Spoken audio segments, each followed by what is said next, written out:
Well, hello everyone, and welcome to Best of Both Worlds with Linda V. Taylor.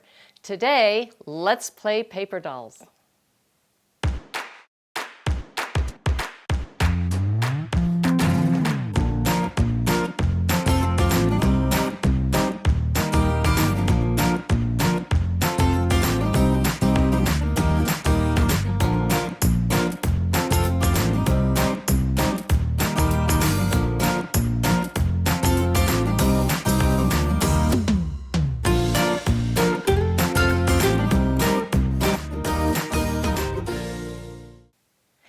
Just when you think you've seen everything, someone brings you a quilt that is just amazing and so cute.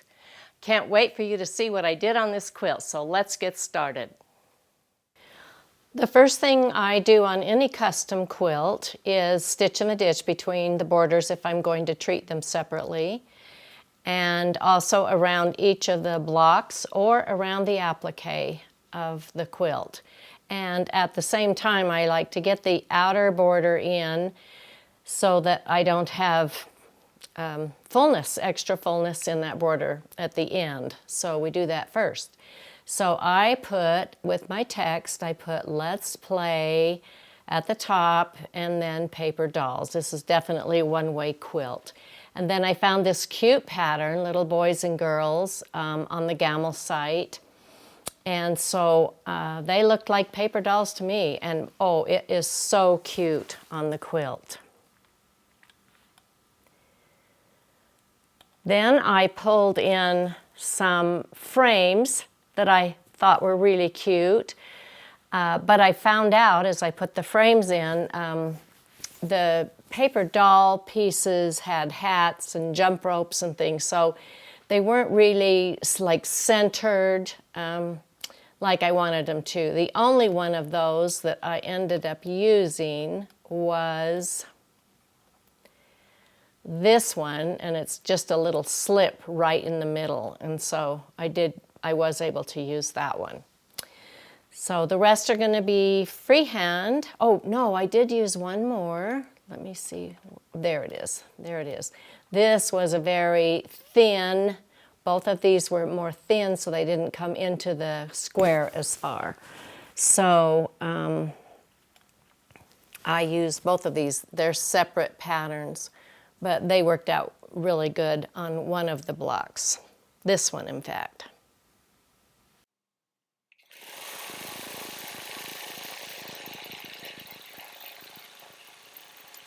This is a very simple design that even beginners can do. It doesn't have to be perfect. It's just one loop one way, one loop the other way. It just fills in really smaller borders so easily. And it's kind of a playful, fun little sashing, actually. So I use it a lot when I don't need to do a lot of quilting, but I want something fun just to fill in. There we go. It goes so fast.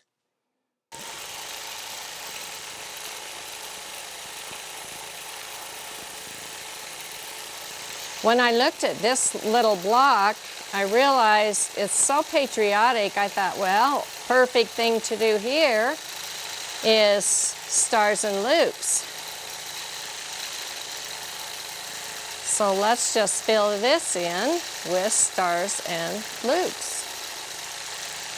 So cute. I have already stitched around the applique parts on this.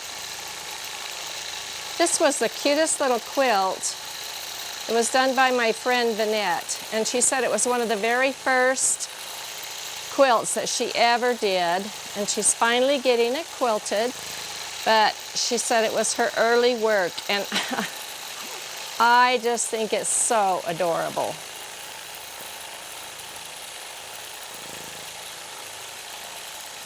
When you do those stars, if you're close to the edge, go into it and just make sure you come out so you can get around. Look at that. That just filled that all in so well. There we go. I love to give these pinwheels motion. So let me show you how I'm going to do that. Freehand.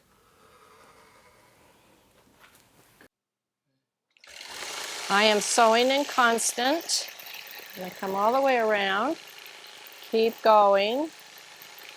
Into the middle. I love to pound that middle down because you know there are quite a few seams there.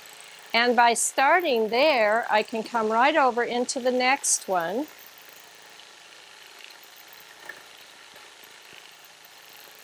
With only that one stop and start.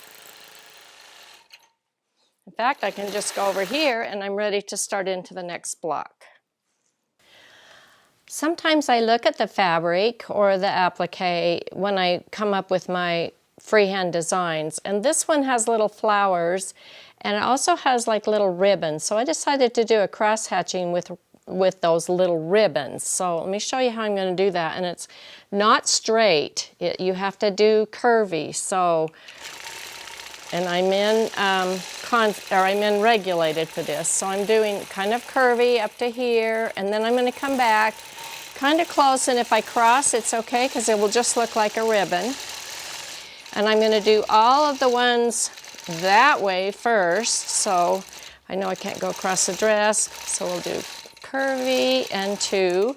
You could do 3 lines too. I've done 3 lines before and they're beautiful. So that one can go up to there,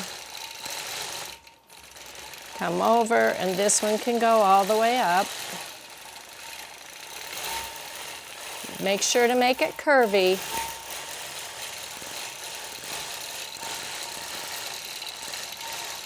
Like that. Now I'm going to come across this way, again making it curvy. I've taught a lot of students and they get really excited about this technique, but oftentimes they forget that you have to make curves. So on purpose, you're making curves. Come over here and just echo it on the way back. Over, and you're starting to see the cross hatching there. I'm just following the side up. This one can come all the way across.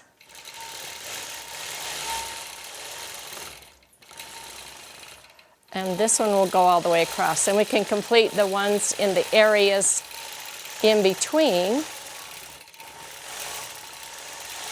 There we go. So I can follow the side up over here and down over here. And I can see where I came there, so I'll come down, make one there, and then there's one here.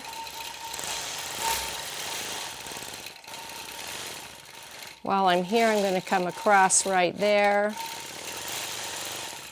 And then there's one kind of right in the middle of the dress. And then over and right here. Curvy still, and then we'll make one right here.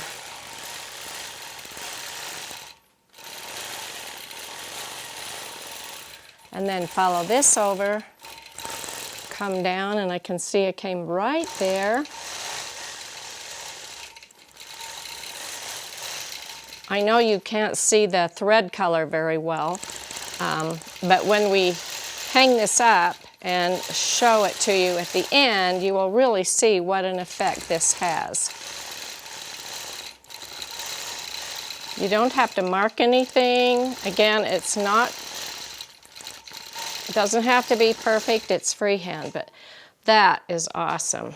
Exactly what I wanted. I have some cute triangle design here, kind of a sashing area.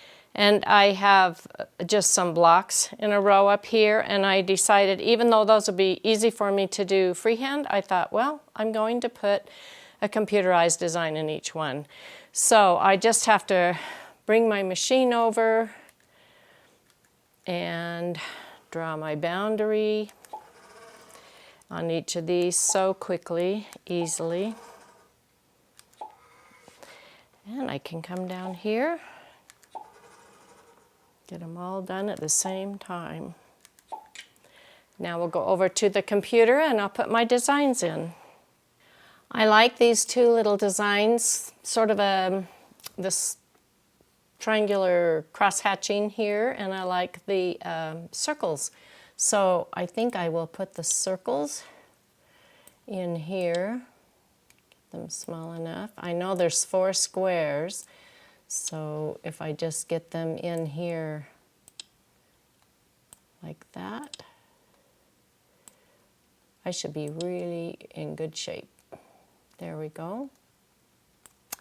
And over here, I know I don't have the top, but I can see where that goes. So let's just squish this in where it belongs. And then all I have to do is tell the machine, let me get this a little bigger so I can make sure it's in the right place. Right to the edge. There we go. And then I will just tell the machine the sewing order. I'll do this one, and then I'll do this one, and start.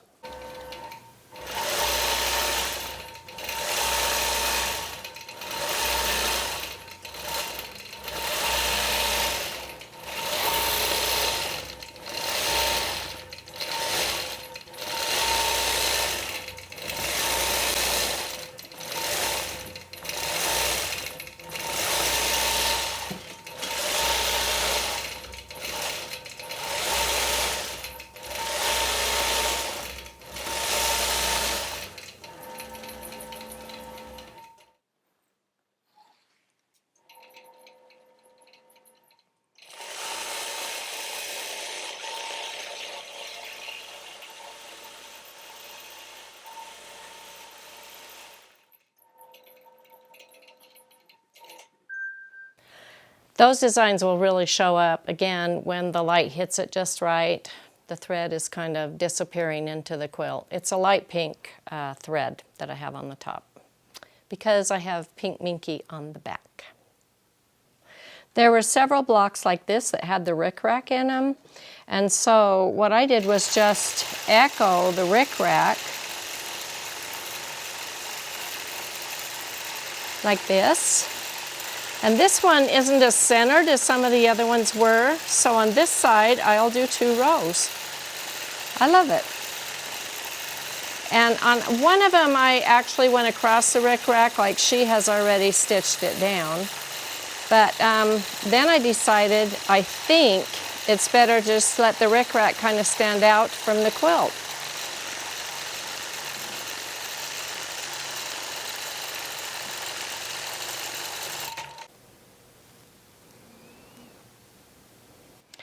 This little block has this cute polka dot pink dress, and the background fabric is a crosshatch with little roses or posies. So I decided just to do daisy meandering. So I just come into the middle like this and kind of do a little bit of a pinwheel. And then I do a little daisy all the way around it. And then you can echo until you get into your next one.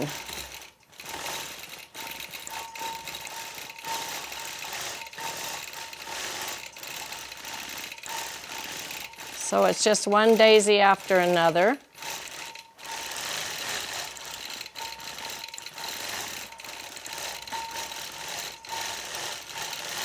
They can be as big or small as you want them to be.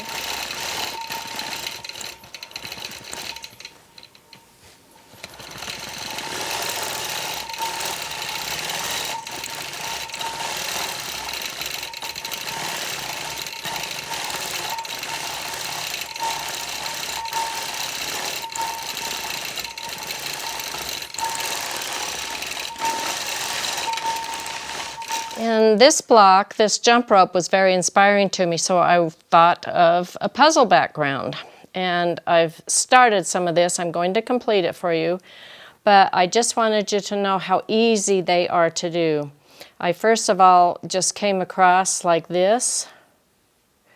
Make sure you have enough space in here so that you can go across it. And then the next row you go up, and you just copy exactly what you've done down here. You don't have to make up anything new. It's really wonderful. So you just do all your rows one way, like that. And then you come down and you'll go that way and that way. Whoops, need to get over here a little bit more. And that way and that way. That's why you don't want them close together. Go across, and then again, as you come up, you just do the very same. You see, these are the very same. This is the very same. Like that. And it makes your puzzle so cute. So I've got this side is finished. And so I've got to come down with one more line over here, and I'm going to copy what I've done there.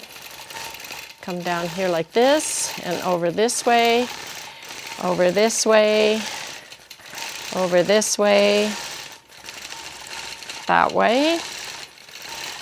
And I'll come over here and make one right in the middle. In this last block, I have a little bit of a rectangle, and I have a real a dress in here and then a hat. So it's uneven amounts around, but I thought I would kind of put a design in the corners. So just a teardrop here, and then on both sides like that. Maybe even I'll do a curl. And that's all I need to do in this block. And they won't be exactly the same size, but it will highlight the applique. Okay, I just did a teardrop here. And so I'm going to come over and do a curl. I'm curling toward the teardrop and back to the corner, and another curl, and back to the corner, not all the way to the corner. And I can just follow this seam. I've already stitched in it. Another teardrop. It's going to be smaller because I don't have the same amount of space. But actually, I think it's going to look really pretty that way. This one is kind of the same, not quite as large. And a curl toward the teardrop. You know, I get it in my head, and maybe some of you do, that you have to quilt every single thing in this block, and we don't.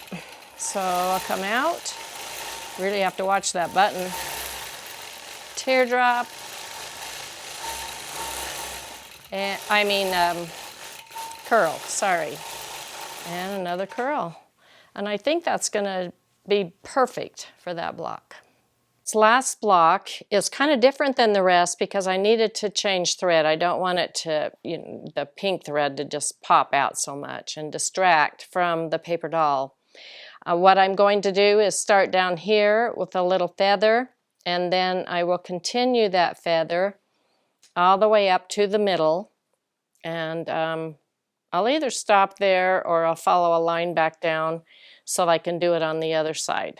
So, ready, set, go. I'm sewing in constant because it flows a little bit better for me, and I have also dropped the belts.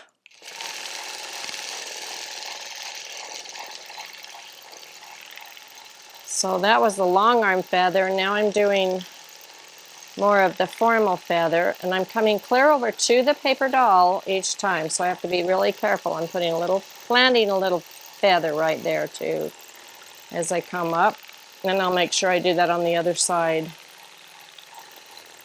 I know this is really hard to see. It's actually really hard for me to see because the thread matches so well. However, we'll really love it when we put the paper doll up. I'm trying not to make these too large. She's kind of small and petite, so I don't want great big feathers.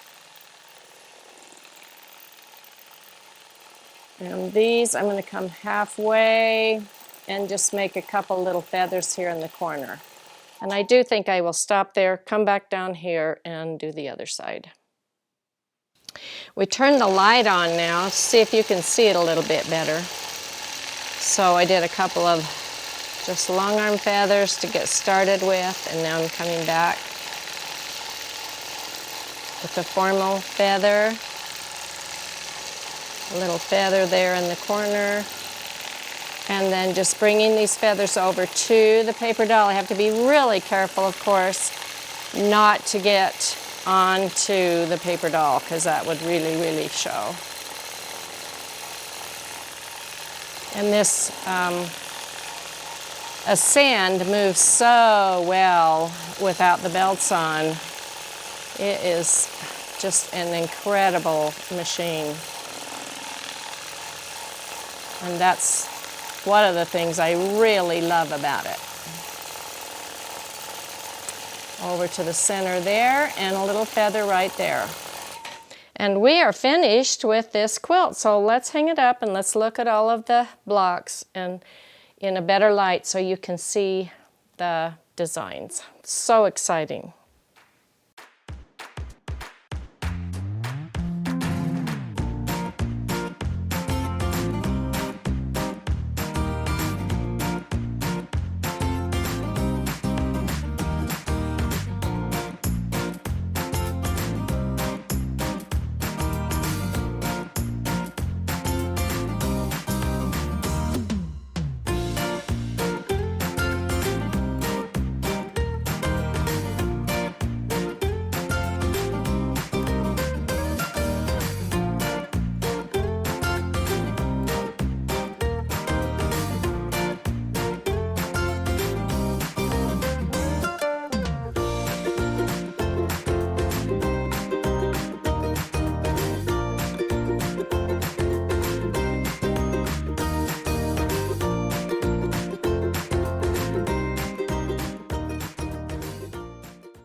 I had an absolute blast working on this quilt today. Thank you so much for joining me. I'll see you next time.